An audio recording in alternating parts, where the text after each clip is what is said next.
Non à la fermeture de la ligne ferroviaire Abbeville-Le Tréport. Voilà ce que sont venus dire les élus et les usagers ici en gare du Tréport. C'est aujourd'hui que les trains vont relier pour la dernière fois les deux communes. Officiellement, la liaison est suspendue provisoirement pour une durée de 5 à 7 ans. Pour des raisons de sécurité, elle sera remplacée par des lignes de car. Pourtant, la SNCF n'a prévu aucun travaux de réaménagement sur cette ligne, mais le comité de sauvegarde reste optimiste. C'est dommage que ça ait été laissé en désuétude parce que c'est indispensable pour qu'un pays respire et vive et fonctionne normalement. Et en plus, avec les conditions actuelles d'environnement, d'économie, le confort, enfin l'exactitude, quand le chemin de fer fonctionne dans des conditions normales, il n'y a pas au-dessus.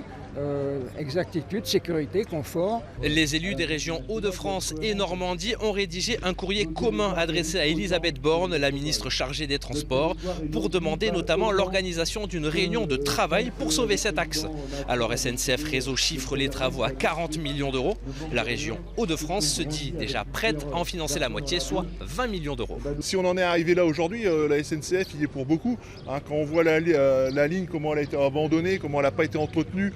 Il n'y a pas que la ligne, on a aussi la gare. À un moment, quand on ne veut plus de son chien, on dit qu'il a la rage, on le laisse pourrir et puis après on ferme tout. 18h52, c'est l'heure d'arriver en gare du Tréport du dernier train.